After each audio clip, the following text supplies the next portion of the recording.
In this video, we're going to look at the venous drainage of the upper limb and the head and neck back to the heart. So we're going to start by drawing the heart kind of in the middle of the screen here.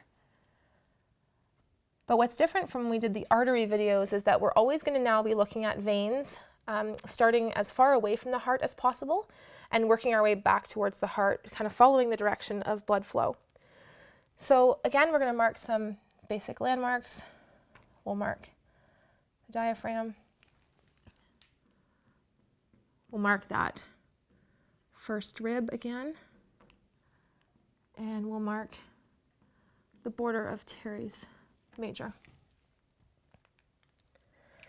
We'll also add in this triangular shaped space at the anterior aspect of the elbow called the cubital fossa. So now what we'll do is we'll actually start down at the wrist area. Just like we saw with the arteries, we're going to have two veins. On the lateral side, you'll have your radial vein. On the medial side, you'll have your ulnar vein. And they're going to come together, passing through the cubital fossa to become the brachial vein. The brachial vein eventually will pass the border of Teres major, entering into the axilla. And when it does that, we change names, and now this is known as the axillary vein. The axillary vein passes rib 1, and now is referred to as the subclavian vein. I am going to draw the equivalent structures on the other side so that we can see what happens closer to the midline as they come together. So all the naming pattern is the same here. From the head and neck, you're going to have a large internal jugular vein that drains the structures from inside the skull. So we'll put that as number 6. When the internal jugular vein and the subclavian vein unite on both sides, you get a vessel called the Brachiocephalic vein. So in the arteries, we only had one brachiocephalic artery, but we actually have two brachiocephalic veins. Those brachiocephalic veins unite, and they form the structure that we call the superior vena cava.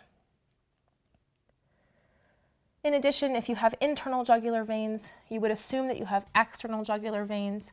They're going to drain in just a little bit lateral into that subclavian vein. Now, in our limbs, this represents the deep set of veins. We also have a superficial set of veins that we have to be concerned about. There's 3 major superficial veins that we're going to ask you to be responsible for. I'm going to add those in a different color just to make those stand out a little bit better.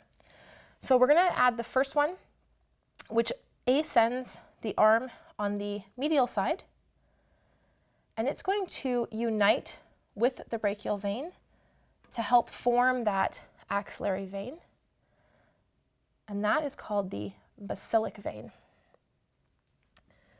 We have another vein on the lateral side of the arm that ascends and is going to drain in here where the axillary vein is becoming the subclavian vein, and this is the Cephalic vein.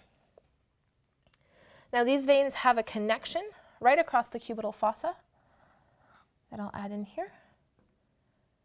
And this is what we call the median cubital vein.